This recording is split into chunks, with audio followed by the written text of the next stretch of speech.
الرحمن الرحیم الحمد للہ رب العالمین وصلی اللہ علی محمد وآلہ الطاہرین اللہم صلی علی محمد وآل محمد وعجل فرجہم۔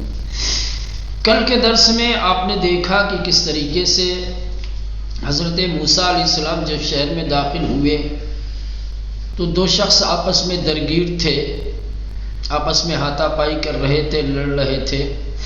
ان میں سے ایک جناب موسیٰ کا پیروکار تھا اور دوسرا فرعونی اور ان کا دشمن تھا۔ تو جو حضرت موسیٰ علیہ السلام کا پیروکار ان کا دوست تھا، اس نے جو ہے استغاثہ کیا، فریاد کی، مدد کے لیے بلایا۔ حضرت موسیٰ علیہ السلام درمیان میں آئے اور انہوں نے اس مظلوم کو بچانے کے لیے، اس کے دفاع کے لیے دشمن کو ایک گھونسا مارا اور اس ایک گھونسے میں وہ شخص ڈھیر ہو گیا۔ اور اس کے بعد حضرت موسیٰ علیہ السلام نے یہ جملہ کہا تھا، ھذا من عمل الشیطان۔ یہ جو ماجرا پیش آیا جب قبطی کی موت ہو گئی تو حضرت موسیٰ علیہ السلام نے کہا کہ یہ شیطان کا عمل ہے، وہی کھلا ہوا گمراہ دشمن ہے۔ ایک یعنی اپنے عمل کی نسبت شیطان کی طرف دی۔ ایک دوسرے کہا قال رب انی ظلمت نفسی فاغفر لی، باقاعدہ اپنے نفس پر ظلم کی بات کہہ کے طلب مغفرت کی ہے۔ تو اب یہ سوال پیدا ہوتا ہے کہ حضرت موسیٰ علیہ السلام نے اپنے عمل کی نسبت شیطان کی طرف کیوں دی ہے؟ اور بھی اس کے ضمن میں دوسرے سوالات پیدا ہوتے ہیں کہ کیا شیطان نبیوں پر بھی تسلط پا لیتا ہے، نبیوں کو بھی گمراہی کی طرف لے جاتا ہے؟ انہی سوالوں کے جوابات آج کے درس میں دیے جائیں گے۔ حضرت موسیٰ علیہ السلام کدام عمل را بے شیطان نسبت داد۔ یہاں پہ ایک ٹائپنگ کی غلطی ہوئی ہے، شیطان کے بعد نسبت لکھ لیں آپ لوگ، کتاب اگر ہو آپ کے پاس تو اس کو درست کر لیں، اس کی اصلاح کر لیں۔ حضرت موسیٰ علیہ السلام نے کس عمل کی نسبت شیطان کی طرف دی ہے؟ کس عمل کو شیطان کا عمل قرار دیا ہے؟ ابھی آیت میں بھی آپ نے دیکھا تھا، اب اس کا جواب کہ حضرت موسیٰ علیہ السلام نے کس عمل کی نسبت شیطان کی طرف دی ہے۔ آیت میں کلمہ ھذا آیا ہے، ھذا، ٹھیک، ھذا من شیعتہ وھذا من عدوہ۔ یہ ھذا بتا رہا ہے دو افراد، دو اشخاص کے درمیان اختلاف، درگیری اور ہاتھا پائی کو، اور جو من آیا ہے من شیعتہ یا من عدوہ، یہ جنس یا منشا کو بیان کرنے کے لیے ہے، جنس کو بیان کرنے کے لیے۔ یہ درگیری کرنے والے، ان کا تعلق کس سے تھا، منشا کیا تھا، یا عمل کی جنسیت کو بیان کرنے کے لیے، فعل کی جنسیت کو بیان کرنے کے لیے۔ فعل کا مبنا منشا کیا ہے، فعل کا منبع کیا ہے؟ یہ جو دو شخص لڑ رہے ہیں، آپس میں اختلاف کر رہے ہیں، ان کے اختلاف کا سرچشمہ کیا ہے؟ کیونکہ درگیری، اختلاف، ہاتھا پائی، جھگڑا، لڑائی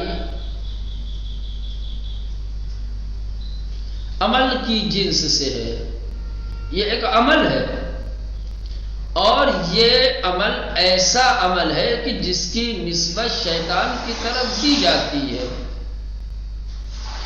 کوئی بھی جھگڑا لڑائی ہو، ہاتھا پائی ہو، مار پیٹ ہو، اس طریقے کے عمل کی نسبت شیطان کی طرف دی جاتی ہے، یا اس طریقے کا عمل شیطان کی جانب سے ہوتا ہے، چونکہ دو لوگوں کے درمیان نفرت اور دشمنی کا بیج شیطان ہی ڈالتا ہے، لہذا یہ جو دو شخص لڑ رہے تھے، دو شخص آپس میں اختلاف کر رہے تھے، ان کا آپس میں لڑنا یہ عمل کی جنس سے ہے، اور اس طریقے کے عمل کی نسبت شیطان کی طرف دی جاتی ہے، یا اس طریقے کے جو عمل ہے وہ شیطان کی جانب سے ہی وجود میں آتے ہیں، شیطان نے ہی ان دونوں کے بیچ دشمنی کا بیج ڈالا تھا، اسی نے دونوں کو آپس میں لڑایا تھا، اور نتیجہ کار کیا ہے؟ اس قبطی شخص کا قتل تھا، کہ وہ قبطی شخص قتل ہو گیا۔ چلے یہ تو اتنا واضح ہو گیا، ظاہر ہو گیا کہ حضرت موسیٰ علیہ السلام نے درگیری، عمل درگیری، دشمنی، اس عمل کی نسبت شیطان کی طرف دی ہے، کہا ہے ھذا من عمل الشیطان، یہ کہا تھا نا ھذا، وہ شیعت ہی والا نہیں، یہ ھذا اس کے آگے والا صحیح، ھذا من عمل الشیطان، ھذا یہ اشارہ کر رہا ہے دو افراد کے درمیان اختلاف کو، جنگ کو، اور من جنسیت کو بیان کرنے کے لیے یا منشا کو بیان کرنے کے لیے ہے، لہذا جو درگیری تھی، جو دشمنی تھی، جو جنگ ہو رہی تھی، وہ جنس عملی ہے،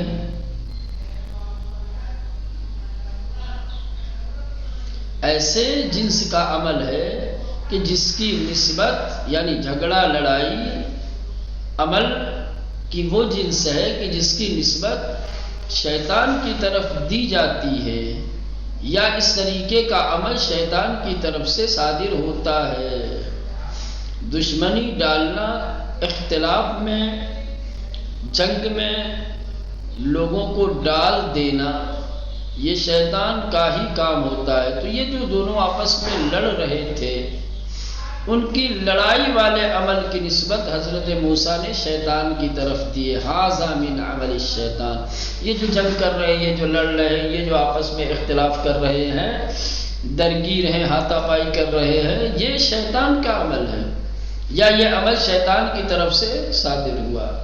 تو یہ واضح ہو گیا کہ حضرت موسیٰ علیہ السلام نے اپنے عمل کی نسبت شیطان کی طرف نہیں دی ہے، کہ میں جو مظلوم کی دفاع کے لیے آیا ہوں، میں نے قبطی کو جو گھوسا مارا ہے، تو میرا یہ گھوسا مارنا یہ شیطان کا عمل ہے، نہ، یہ دونوں جو آپس میں درگیر ہے، یہ دونوں جو آپس میں جنگ کر رہے ہیں، لڑ رہے ہیں، یہ شیطان کا عمل ہے، ٹھیک؟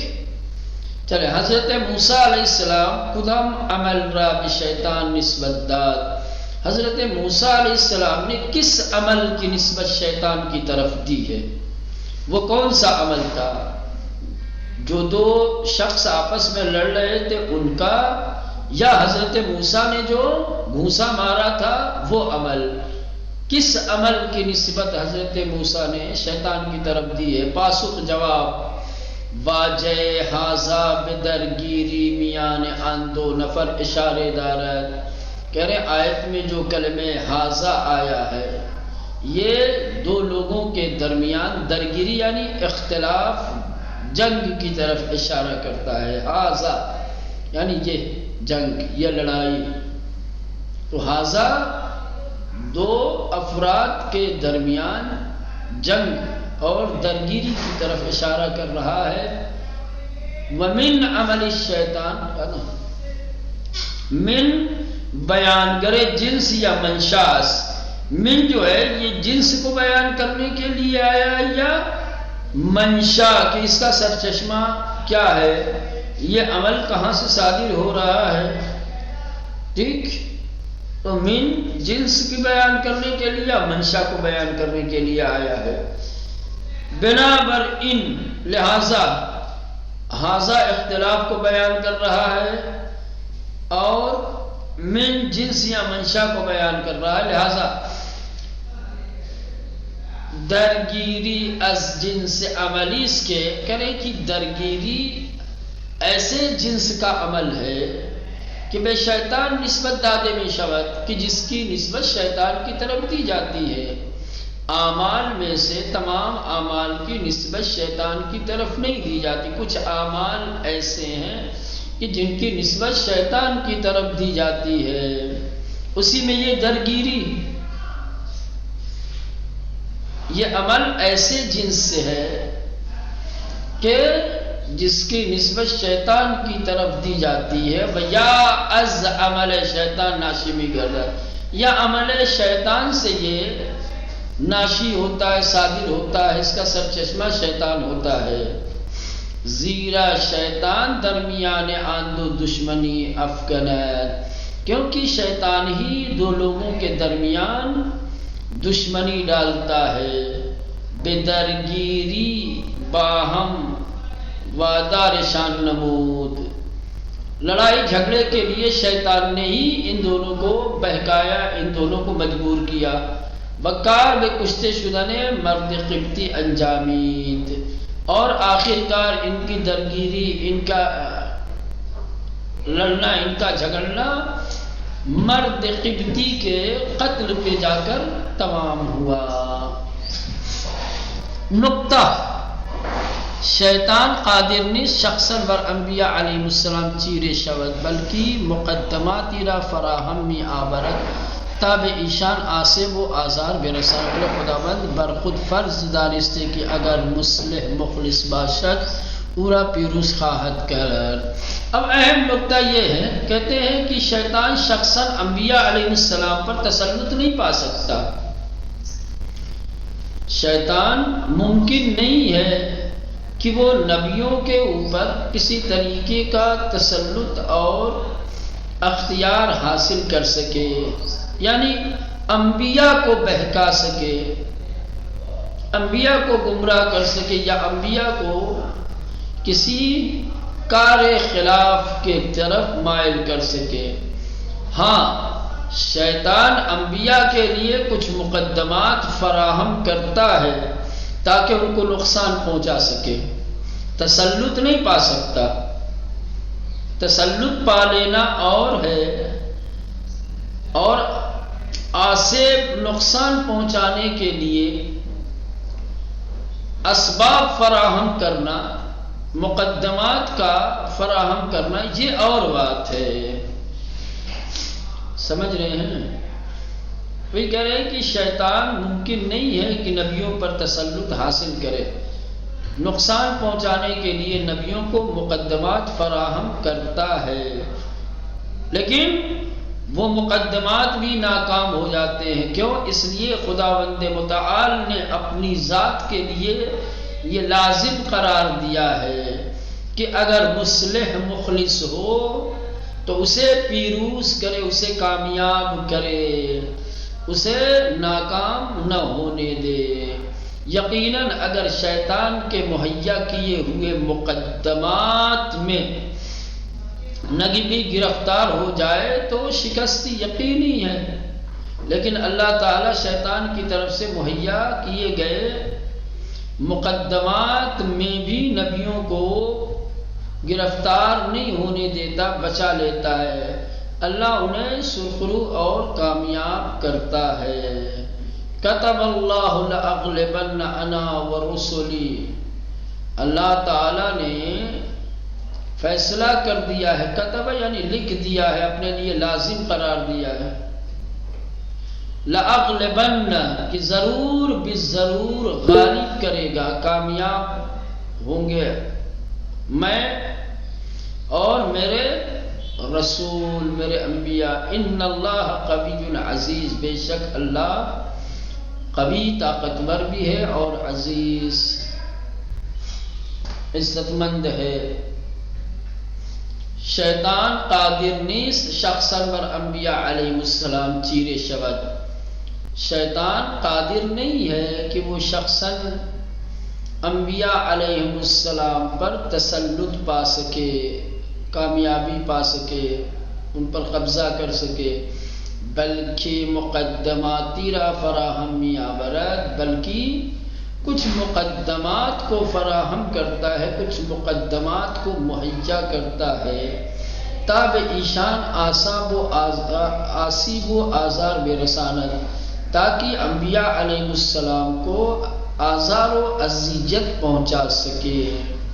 انبیاء علیہ السلام کو آزار و اذیت پہنچانے کے لیے مقدمات فراہم کرتا ہے۔ بلے خداوند بر خود فرض دانستے، لیکن خداوند متعال نے اپنے لیے اس بات کو فرض کر لیا ہے، اپنے لیے لازم قرار دیا ہے کہ اگر مصلح مخلص باشد، کہ اگر اصلاح کرنے والا، اللہ کا مبلغ، اس کا ہادی، جس کو اس نے نبی یا رسول بنا کر کے بھیجا، اگر وہ مخلص ہے، پورا پیروز خواہد کر، تو اسے یقیناً پیروز کرے گا۔ اور انبیاء یقیناً مصلح مخلص ہیں، اسی لیے کہیں بھی کسی بھی تاریخ انبیاء میں انبیاء علیہ السلام کو وسوسے شیطان کا شکار نہیں دیکھیں گے، کہیں پر بھی کبھی مغلوب نہیں ہوئے ہیں، شیطان کا تسلط اور غلبہ ان کے اوپر نہیں ہوا ہے، کیونکہ اللہ نے انہیں غالب اور پیروز کرنے کا فیصلہ کر دیا ہے۔ کتب اللہ لأغلبن، اللہ نے لکھ دیا ہے، اللہ نے فرض کر دیا ہے، اللہ نے اپنی ذات کے لیے اس بات کو لازم قرار دیا ہے کہ لأغلبن انا ورسلی، کہ ضرور بالضرور میں اور اپنے رسولوں کو پیروزی عطا کروں گا۔ سوال نمبر 3، تیسرا سوال، طبق آئے 16 سورہ قصص، موسیٰ علیہ السلام پس از کشته شدن فرد قبطی بر ظلم به نفس خود اعتراف نمود و از خدا طلب مغفرت کرد، این مسئلہ چگونه با اصل عصمت انبیاء سازگار؟ پہلے سوال کا جواب واضح ہو گیا کہ حضرت موسیٰ علیہ السلام نے جس عمل کی نسبت شیطان کی طرف دی تھی وہ ان کا اپنا عمل نہیں تھا، بلکہ دو شخص جو آپس میں لڑ رہے تھے ان کے عمل کی نسبت دی تھی۔ اب دوسرا سوال، پھر حضرت موسیٰ علیہ السلام نے اپنے نفس کے اوپر ظلم کا اعتراف کیوں کیا اور خدا سے اس کے سلسلے میں طلب مغفرت کیوں کی؟ کیا یہ مسئلہ عصمت انبیاء کے ساتھ سازگار ہے؟ کیا نبی بھی اپنے نفس کے اوپر ظلم کرتے ہیں؟ کیا اپنے نفس پہ ظلم کرنا عصمت کے منافی نہیں ہے؟ اس سے عصمت پہ سوال کھڑا نہیں ہوتا۔ ہم ایک طرف کہتے ہیں کہ معصوم ہر طریقے کی خطا سے مبرہ ہوتا ہے، منزہ ہوتا ہے، پاک ہوتا ہے، دوسری طرف ہم دیکھ رہے ہیں کہ حضرت موسیٰ خود اپنے اوپر ظلم کا اعتراف کر رہے ہیں اور پھر خدا کی بارگاہ میں اس کی مغفرت بھی طلب کر رہے ہیں۔ تو کیا اپنے نفس پر ظلم کا اعتراف، خدا کی بارگاہ میں اس کی عفو و بخشش کی درخواست، یہ مسئلہ عصمت انبیاء کے منافی نہیں ہے؟ عصمت انبیاء پر اس سے سوال کھڑے نہیں ہوتے؟ اس کا جواب دیں گے۔ باید توجہ داشت کہ کار موسیٰ علیہ السلام کشتن قبطی نافرمانی خدا تعالی نبود، زیرا اولا قتل عمدی نبود و ثانیا اقدام جیت دفاع از مظلوم و دفع ایک انسان کافر و ظالم از او بود۔ جواب کہہ رہے کہ آپ کو توجہ دینی چاہیے کہ حضرت موسیٰ کے ہاتھوں جو قبطی شخص قتل ہوا ہے اس کا قتل خدا کی نافرمانی نہیں تھی، ایک خدا کی نافرمانی عصمت کے منافی ہے۔ قبطی شخص کا قتل ہونا یہ خدا کی نافرمانی نہیں تھی، یہ کیسے کہہ دیا نافرمانی نہیں تھی؟ نمبر ایک، حضرت موسیٰ نے جو اسے گھوسا مارا تھا جس سے وہ قتل ہو گیا، یہ قتل عمدی نہیں ہے، کیونکہ کل ہی یہ واضح ہو گیا کہ حضرت موسیٰ علیہ السلام اس کے قتل کے ارادے سے اسے نہیں مارا، اگر قتل کے ارادے سے مارتے تو ابزار قتل کا استعمال کرتے، لہذا حضرت موسیٰ علیہ السلام نے اگر قتل ہو گیا ہے، مر گیا ہے ایک گھوسے میں، تو یہ قتل عمدی نہیں ہے، قتل خطئی ہے، قتل عمدی خدا کی نافرمانی ہے۔ ثانیاً حضرت موسیٰ علیہ السلام کا یہ اقدام، یہ عمل ایک مظلوم کی دفاع کے لیے تھا اور ایک ظالم اور ایک کافر سے بچانا مقصود تھا، ایک مظلوم کی حمایت کے لیے ایک ظالم اور ایک کافر سے درگیری اور اس سے بچانا ایک مظلوم کو، یہ خدا کی نافرمانی کدھر ہے؟ یہ تو فرمان الہی ہے کہ مظلوم پر جب ظلم ہو تو اسے برداشت نہ کرو، اس کی حمایت کرو، اس کا ساتھ دو۔ یہ طب کی آیت شنزدہ سورہ قصص کی آیت نمبر 16 کے مطابق موسیٰ علیہ السلام بس از گزشتہ شدہ قبطی شخص کے قتل کے بعد بر ظلم میں نفس خود، اپنے نفس کے اوپر ظلم کے سلسلے میں اعتراف کیا، قبول کیا ہے کہ میں نے اپنے نفس پر ظلم کیا، وَأَز خدا طلب مغفرت کر اور خدا سے مغفرت کی درخواست کی۔ ان مسئلے چگونے با اصل عصمت انبیاء سازگار است، یہ مسئلہ اصل عصمت انبیاء کے ساتھ کس طریقے سے سازگار ہے، مطابقت رکھتا ہے؟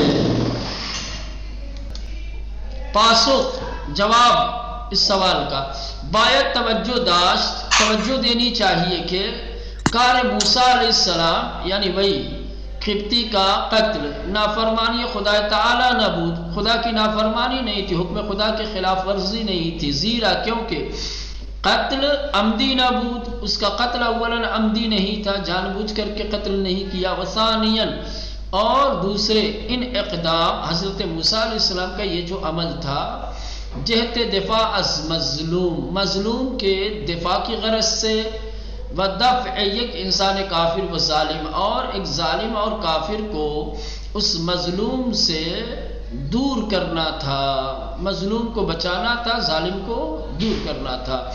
موسیٰ علیہ السلام با کشتن مرد قبطی، موسیٰ علیہ السلام نے مرد قبطی کے قتل کے بعد نفس خود را بخاطر انداختے و دوچار رنج و زحمت کر دے بود، و ان امر را ظلم خیشتن خان، اب جو ظلم کا اعتراف کیا ہے وہ ظلم قتل والا نہیں تھا، چونکہ ایک مظلوم کی حمایت اور ایک ظالم کو دور کرنے کے سلسلے میں حضرت موسیٰ نے اپنے نفس کو زحمتوں میں ڈالا تھا۔ ایک طرف یہ کہ اپنے نفس کو زحمت میں ڈالا ہے اور اس کا نتیجہ یہ ہوا ہے، اب بعد میں کیا ہوگا، بعد میں بھی مسائل کھڑے ہو سکتے ہیں، تو حضرت موسیٰ علیہ السلام نے اپنے نفس کو جو زحمت میں ڈالا تھا اس کے اوپر ظلم کا اعتراف کیا ہے کہ میں نے اپنے نفس کو زحمت میں ڈالا، یہ نفس پر ظلم ہے، اور اسی لیے اللہ سے طلب مغفرت کی۔ موسیٰ علیہ السلام با کشتن مرد قبطی شخص کو قتل کرنے کے بعد نفس خود را بخاطر انداختے، اپنے آپ میں آئے کہ ہائے میں نے کیا کر دیا، وہ سوچنے لگے، وہ دوچار رنج زحمت کر دے بود، اپنے نفس کو مصیبت میں ڈالا تھا، رنج و زحمت میں اپنے آپ کو ڈالا تھا، وہ ان امر، چونکہ موسیٰ نے اپنے آپ کو زحمتوں میں ڈالا تھا، اسی زحمت میں ڈالنے کو ظلم بخیشتن خواند، اسے اپنے نفس پر ظلم قرار دیا ہے۔ و طلب مغفرت آن، حضرت نیز درخواست رفع اثر ان عمل اور حضرت موسیٰ علیہ السلام نے جو مغفرت کی درخواست کی ہے وہ اسی عمل کا جو اثر تھا اسی اثر کو دور کرنے کے لیے حضرت موسیٰ نے بھی درخواست رفع اثر ان عمل، اس عمل کے اثر کو رفع کرنے کی، دور کرنے کی درخواست برہائی الشر فرعون و دربار یانس، فرعون اور اس کے درباریوں کے شر سے آزادی، رہائی اور نجات کے لیے تھی، نہ آمرزش گناہ، نہ کہ گناہ کی معافی کے لیے۔ گناہ ہی نہیں ہوا تھا جو گناہ کی معافی مانگتے، سمجھ رہے ہیں، جو زحمت میں اپنے آپ کو ڈالا تھا، اور اس کے بعد پھر فرعون اور اس کے درباریوں کا جو خطرہ تھا، ٹھیک، ان لوگوں سے رہائی پانے کے لیے اللہ نے اللہ سے درخواست کی تھی۔ ان معنی ازائے قتل تو نفسا فنجیناک من الغم بخوبی استفادے میں شود، اور یہی معنی اس آیہ کریمہ سے آپ دیکھ لیں کہ کتنی بہترین طریقے سے استفادہ کیا گیا، یعنی اس آیت سے بھی وہی مطلب نکلتا ہے، قتلت نفسا، تم نے اپنے نفس کو قتل کیا۔ یہاں قتل نفس سے مراد واقعاً قتل کرنا نہیں ہے بلکہ اپنے آپ کو زحمتوں میں ڈالنا ہے۔ فنجیناک من الغم، پس ہم نے تمہیں رنج و غم سے نجات دی۔ تو یہ سوال کا جواب بھی مکمل ہو گیا۔